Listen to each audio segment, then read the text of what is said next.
अस्सलामुअलैकुम, आप देख रहे हैं बोल न्यूज़ और मैं हूं सनिया मलिक। हेडलाइंस आपने देख ली। बुलेटिन का आगाज करेंगे।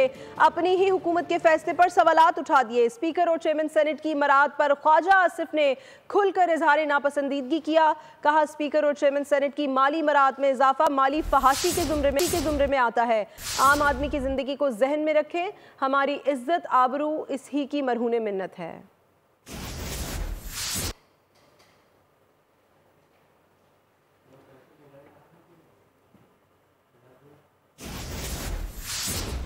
यूट्यूब और सोशल मीडिया से कमाई पर अब भारी भरकम टैक्स देना होगा। ई कॉमर्स, ई स्टोर और ऑनलाइन कारोबार करने वाले भी टैक्स एक्ट की जद में आ गए हैं। हुकूमत ने 18% टैक्स आयद कर दिया है।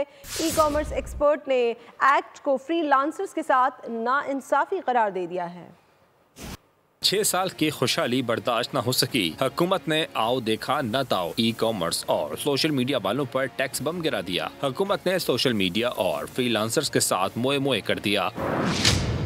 नए बजट में 18% टैक्स आयद कर दिया गया। ई कॉमर्स प्लेटफॉर्म्स और कोरियर सर्विस मुहैया करने वाले डिजिटल तौर पर मंगवाई जाने वाली अशिया और खिदमात पहुँचाने पर टैक्स काटेंगे। ई कॉमर्स एक्सपर्ट साकिब असर ने कानून को ज्यादती करार दे दिया। बोल से गुफ्तगू में बोले, बेनजीर इनकम सपोर्ट प्रोग्राम के लिए खतीर रकम रखी गई। हुकूमत मछली तो खिला रही है लेकिन मछली पकड़ना नहीं सिखा रही। $2.6 बिलियन जो है वो बेनजीर इनकम सपोर्ट प्रोग्राम को दे दिया गया कि आपने कहा कि मछली खा लें। इनको ये नहीं सिखाना कि मछली पकड़नी कैसे है, वो ई कॉमर्स सिखा रही है इनको कि मछली बेसिकली अपना खुद रोजगार कैसे लगाना। कानून के तहत यूट्यूबर्स और सोशल मीडिया एक्टिविस्ट भी जद में आ गए। ऑडियो, वीडियो और म्यूजिक स्ट्रीमिंग सर्विसेज से कमाई करने वाले भी टैक्स में शामिल। Telemedicine, e learning, cloud services, online banking services पर भी कानून लागू होगा।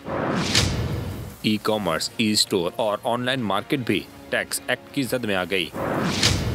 गैर मुल्की कंपनियों से अशिया या खिदमात के बदले रकूम पर बैंक एक्सचेंज कंपनियां 5% टैक्स देंगी। टैक्स हर माह की 7 तारीख से पहले हुकूमती खजाने में जमा कराना होगा। बैरून मुल्क से खरीदारी में अदायगी का जिम्मेदार इदारा सहमाही रिपोर्ट देगा। रिपोर्ट में खरीदार का नाम, शनाख्ती कार्ड नंबर, अदायगी की तारीख और रकम दर्ज होगी। सहमाही रिपोर्ट जमा न कराने पर 10 लाख रुपए जुर्माना होगा। हुकूमत ने तमाम ऑनलाइन शॉप्स पर 2% विद होल्डिंग टैक्स आयद किया है। डिजिटल वेंडर्स पर भी 5% लेवी आयद कर दी गई है। Chairman Pakistan software association Barkhan Saeed की बोल न्यूज़ से गुफ्तगू। कहा कि ऑनलाइन कारोबार करने वालों पर भी हुकूमत ने सेल्स टैक्स आयद कर दिया है।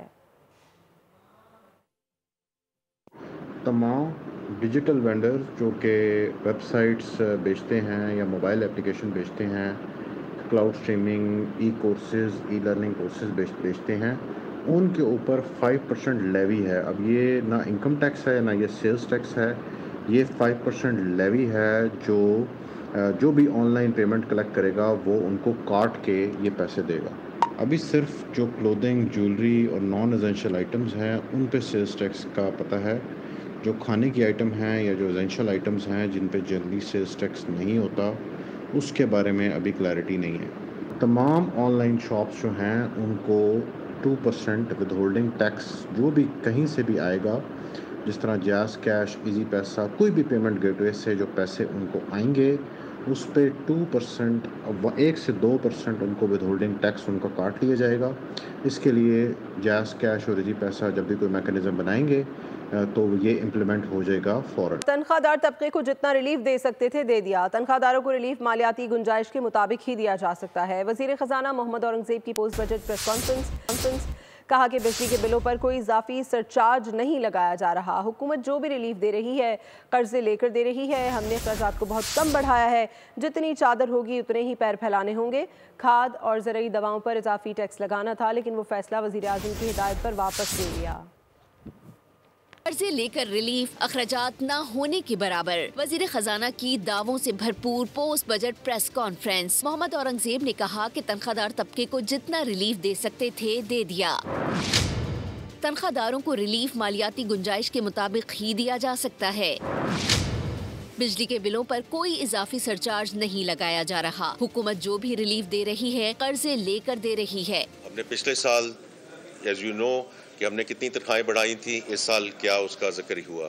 इसी तरह पेंशन का भी जो सिलसिला कार है वो डायरेक्टली हमने इन्फ्लेशन के साथ लिंक करना है ना जी, कि जितनी इन्फ्लेशन है उसी को CPI के साथ लिंक करना है। और अभी भी फेडरल गवर्नमेंट ये जो कुछ दे रही है ये समझने की बात है, ये कर्जे लेके दे रही है।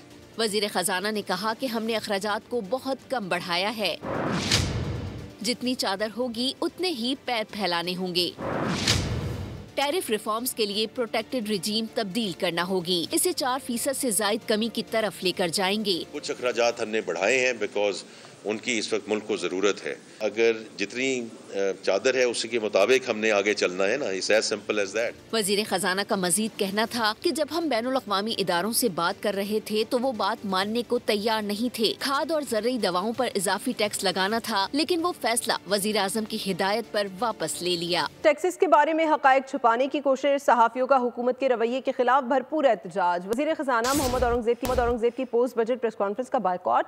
वज़ीर इत्तलात और चेयरमैन FBR की माज़रत करने पर सहाफ़ी प्रेस कॉन्फ्रेंस में वापस लौट आए। जो आपने एक बजट बनाया है और 355 पेजेस का फाइनेंस बिल है सर, उसको आप ये तोक़ो रखते हैं कि हम 4 घंटे में पूरी तरह से कंप्रीहेंड करके छापेंगे। FBR की फाइनेंस बिल पर ब्रीफिंग न हुई, हुकूमती रवैये के खिलाफ सहाफ़ी फट पड़े। वजीर खजाना की पोस्ट बजट कॉन्फ्रेंस का बाइकॉट, सहाफ़ियों ने भरपूर एहतजाज किया। बोले टैक्सेस के बारे में हक़ाइक़ छुपाने की कोशिश की गई। वजीर खजाना सहाफ़ियों के बजाय सरकारी मुलाजमीन को बिठाकर प्रेस कॉन्फ्रेंस करने लगे। जो ओवरऑल प्रोटेक्टेड रजीम है उसको चेंज किया जाए। वजीर इत्तलात अता तारड़ और चेयरमैन FBR ने सहाफ़ियों से माफ़ी मांगी। ये मुझे अच्छा नहीं लगा कि एक देखें, ये काम है ना, आपका अपना काम है, गवर्नमेंट का अपना काम है, ये चीज़ आगे चलनी है। मैं सिर्फ इस बात का एहसास करते हुए आया हूँ एंड मैं इसको रिजॉल्व करने की कोशिश करूँगा। चेयरमैन FBR ने उन्हें यकीन दिलाया कि फाइनेंस बिल पर टेक्निकल ब्रीफिंग आज ही होगी, तब जाकर सहाफ़ी पोस्ट बजट प्रेस कॉन्फ्रेंस में 40% इजाफे का छक्का भी लगाया गया था। और बजट सिर्फ आदादो शुमार का घोरक धंधा है, गरीबों के लिए परेशानी के सिवा कुछ नहीं। कम से कम उजरत के लिए कम से कम सोच तो लेते। बजट से ऐसे निकाल कर फेंक दिया जैसे दूध से मक्खी। यौमिया उजरती मुलाजमीन हुकूमत पर फट पड़े।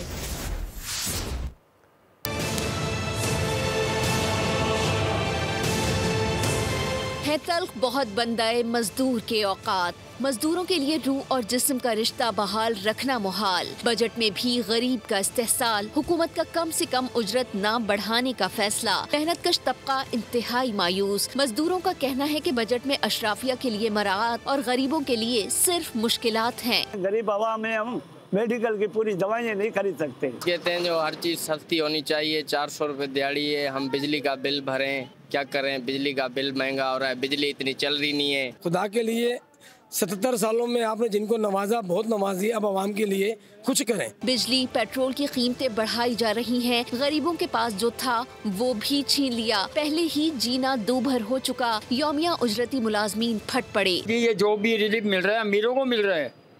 एक अगर गरीब एक प्लेट भी लगा लेता था तो उसके लिए तो उस पर भी टैक्स लगा दिया। एक डकैती है, ये जुल्म है, अवाम उन्नास से ये हक छीना जा रहा है। जो असल मुलाजम है, जो मजदूर तबका है, जो लोग हैं जिनको चाहिए पैसे चाहिए, जिनको रोटी चाहिए, जिनको उनका क्या फायदा किया? कुछ किया तो मुझे बता दें। मजदूरों का कहना है कि हुकूमत से कोई उम्मीद नहीं, हर बजट महंगाई का तूफान ही लाता है। हुक्मरानों की तिजोरियां भरती जा रही हैं, गरीब के हाथ कुछ नहीं आता है। असल तो मसला मजदूर दा ना, ਜਿਹੜਾ ਬੰਦਾ ਮਜ਼ਦੂਰ ਮਿਸਤਰੀਆਂ ਨਾਲ ਕੰਮ ਕਰਦਾ ਵਾ ਉਹਦਾ ਤਾਂ ਕੋਈ ਸੋਚਦਾ ਹੀ ਨਹੀਂ ਹੈਗਾ।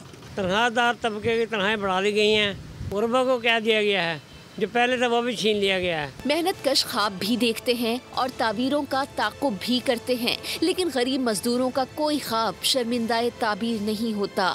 5 साल पुरानी गाड़ी की दरामद की इजाज़त अभी नहीं दी गई। ज़राए वज़ारत सनत के मुताबिक अभी सिर्फ 3 साल पुरानी गाड़ी की दरामद की इजाज़त है। 5 साल पुरानी गाड़ी की दरामद की इजाज़त पर इत्तफाक हो गया है। बजट मंजूरी के बाद इस पर काम होगा। और टैक्स के ऐलान के साथ ही ताजरों ने कीमतों में मनमाना इजाफा कर दिया। टैक्स नाफिज होने से पहले ही सोलर पैनल्स की कीमत 4,000 रुपये बढ़ गई। 17,000 वाली प्लेट 21,000 की हो गई। दुकानदार कहते हैं पुराने सामान पर इम्पोर्टर्स ने पैसे बढ़ाए हैं। हुकूमत ने सिर्फ ऐलान किया, ताजिरों ने महंगाई फौरी तौर पर खुद ही नाफिज कर दी। वजीर खजाना की टैक्स की तजवीज़ के साथ ही कराची की सदर मार्केट में सोलर पैनल्स पर 4,000 रुपए इजाफा कर दिया गया। जो इसके रेट थे वो थे 16,800 17,000 रुपए।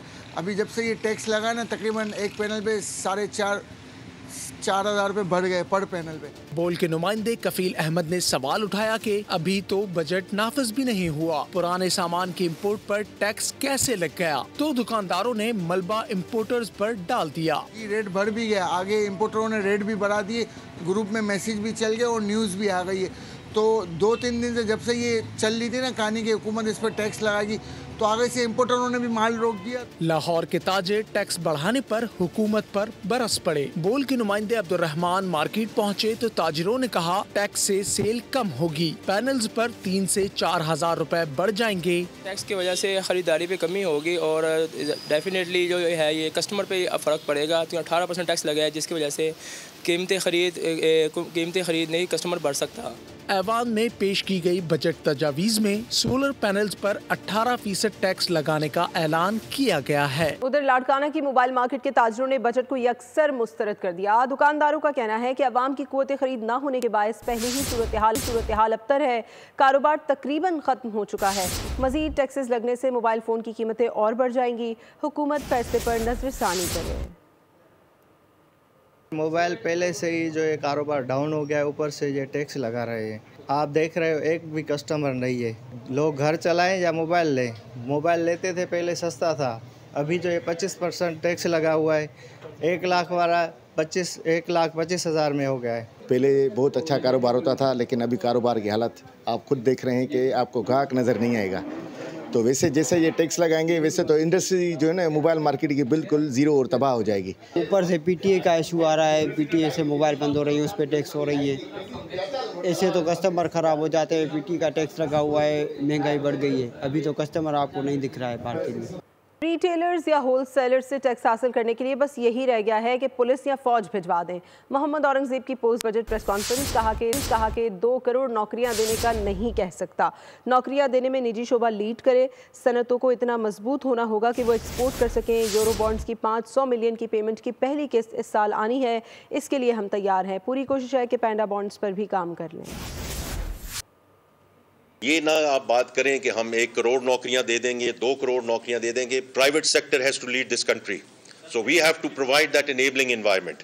तो ये हमें करने की जरूरत है जी। ये रिटेलर होलसेलर की जो बात होती है तो वो तो यही हो सकता है ना कि वहाँ फौजें भिजवा दें, हम पुलिस भिजवा दें, हम ये भिजवा दें।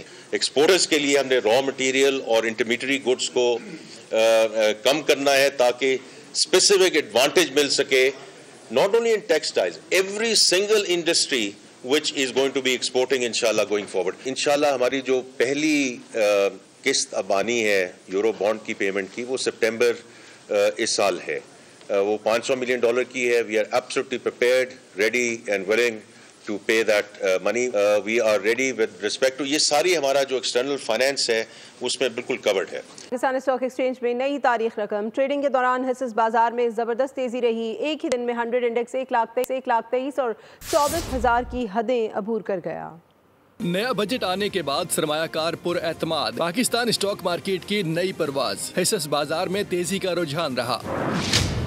कारोबार के इख्तिताम पर 100 इंडेक्स 2,328 पॉइंट्स इजाफे से 1,24,352 पॉइंट्स की नई बुलंद तरीन सतह पर बंद हुआ। स्टॉक मार्केट में 46 अरब रुपए मालियत के 1 अरब हिस्सेस का कारोबार हुआ।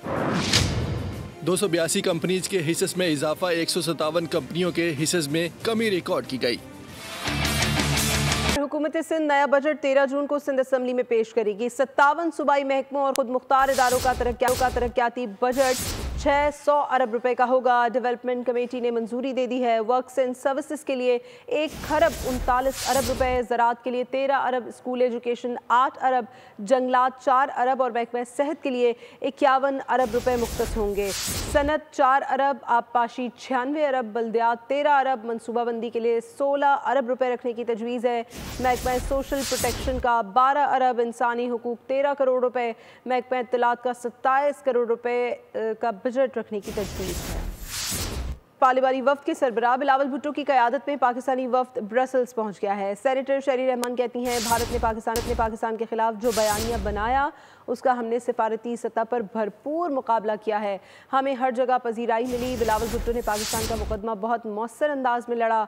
मुसद्दिक मलिक ने कहा कि हालिया जंग में पाकिस्तान ने फतह हासिल की, अब सिफारती सतह पर भी हमें कामयाबी मिली। भारत गलत फहमी में ना रहे, पहले 2 तैयारे गिराए थे, अब 6 गिराए हैं, अगली बार आएंगे तो 60 गिराएंगे। फैसल सब्जवारी बोले, पाकिस्तान अमन चाहता है और भारत उससे भाग रहा है।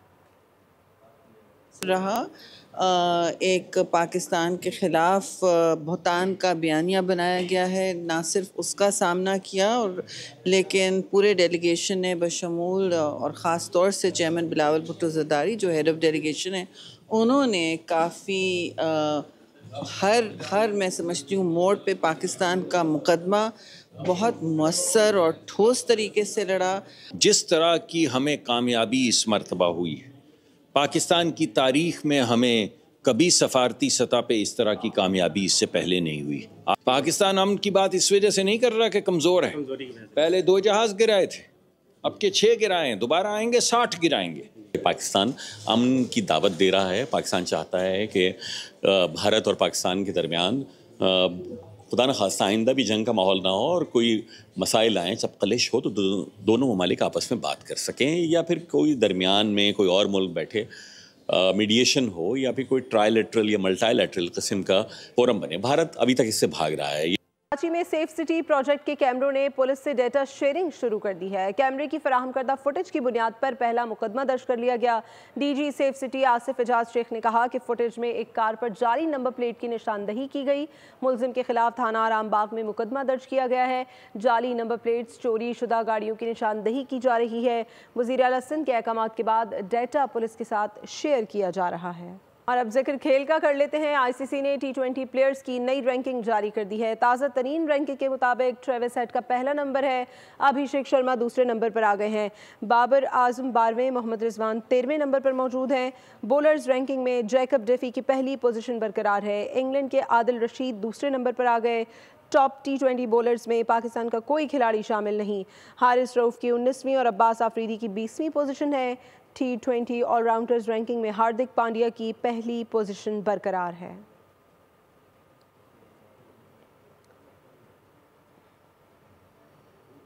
बांग्लादेश के खिलाफ होम सीरीज से ड्रॉप होने वाले मोहम्मद रिजवान के लिए वेस्टइंडीज के खिलाफ सीरीज में भी नो लिफ्ट का बोर्ड आवेजा किए जाने का इम्कान है। बांग्लादेश के खिलाफ होम सीरीज में मोहम्मद हारिस की गैर मामूली कारकर्दगी से मोहम्मद रिजवान की परेशानी में इजाफा हो गया। सिलेक्शन कमेटी अब सेकंड चॉइस रोहेल नज़ीर को वेस्टइंडीज और दौरा बांग्लादेश में मौका देना चाहती है। बाबर आजम और मोहम्मद रिजवान की मुमकिना तौर पर मुख्तसर फॉर्मेट में वापसी 6 माह बाद होने वाली जनूबी अफ्रीका के खिलाफ सीरीज में हो सकती है। मौजूदा सूरत हाल में T20 फॉर्मेट में दोनों की वापसी मुश्किल ही नहीं नामुमकिन दिखाई दे रही है।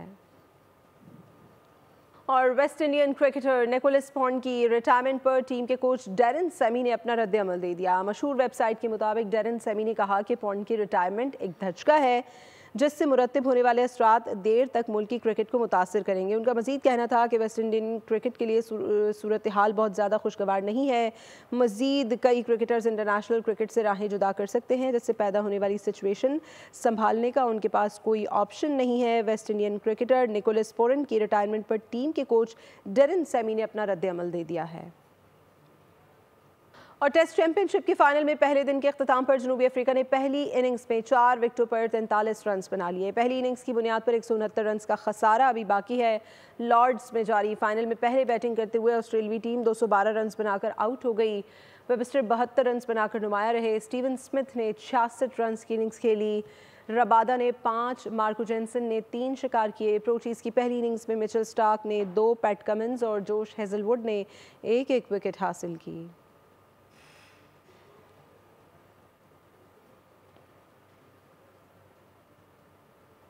जनूबी अफ्रीका बर्फ़ की चादर में लिपट गया। ईस्टर्न केप, फ्री स्टेट समेत कई इलाकों में शदीद बर्फबारी ने ज़िंदगी मुंजमद कर दी। बर्फ़ और बारिश के इम्तजाज ने सड़कें बंद, बिजली मुअत्तल कर दी, जबकि ख़तरनाक मौसम ने कीमती जानें भी ले ली। कई अफराद जान से गए।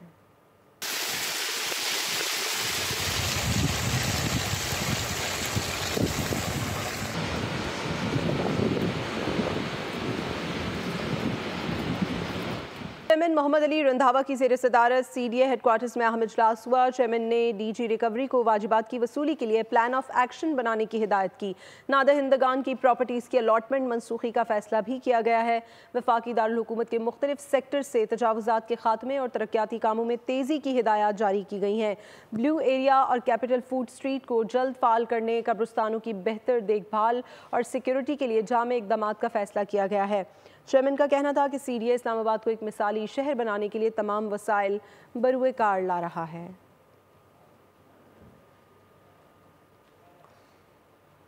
गूगल ने एंड्रॉयड 16 ऑपरेटिंग सिस्टम मुतारिफ करा दिया है। ये सिस्टम आने वाली जदीद डिवाइसेस में दस्तियाब होगा। ये सबसे पहले गूगल के पिक्सल फ़ोन्स को दस्तियाब होगा। इस नए ऑपरेटिंग सिस्टम में मुतादिद नए फीचर्स का इजाफा किया गया है, जैसे लाइव अपडेट्स, जिसके ज़रिए आप राइड्स और फूड डिलीवरीज को नोटिफिकेशंस में ही ट्रैक कर सकते हैं। इस तरह नई डिवाइस सिक्योरिटी फीचर्स और दीगर मुतादिद अपडेट्स भी एंड्रॉयड 16 में शामिल हैं। और शहजादी डियाना के दुनिया भर में मौजूद ख़वातीन मद्दाहों के लिए एक सुनहरी मौका आ गया है। शहजादी डियाना के मलबूसात, ज़ाती अशिया और नायाब यादगारों की सबसे बड़ी नीलामी होगी। शहजादी डियाना का फैशन स्टाइल हमेशा आलमी तवज्जो का मरकज़ रहा। उन्होंने 97 में अपनी ज़िंदगी में 80 मलबूसात की नीलामी के ज़रिए कैंसर और एड्स के फ़ंड्स के लिए $3 मिलियन से ज़ायद इकट्ठे किए थे। शहजादी डियाना के मलबूसात की सबसे बड़ी नीलामी बेवर्ली हिल्स में होगी, जिसमें डियाना के इस्तेमाल की 100 से ज्यादा अशिया रखी गई हैं, जिसमें लिबास, जूते, हैट, बैग्स और हाथ से लिखे गए खतूत शामिल हैं। सबसे ज्यादा मुतवक्के कीमत रखने वाले 2 मलबूसात में से एक बेल सासोन का तैयार करदा रंगारंग फूलदार लिबास है, जिसको डियाना ने सन 88 से 92 के दरमियान कई बार ज़ेबतन किया था। इसकी मुतवक्का कीमत 2 से 3 लाख अमरीकी डॉलर है। कैथरीन वॉकर का तैयार करदा क्रीम सिल्क इवनिंग गाउन भी है, जबकि फ्रांस की खातून अव्वल का दिया हुआ हैंड बैग भी है। और इसके साथ ही खबरों का वक्त भी अपने अख्ताम को पहुंचता है। किसी भी खबर की तफसील के लिए विजिट कीजिए हमारी वेबसाइट bolnews.com और देखते रहिए बोल।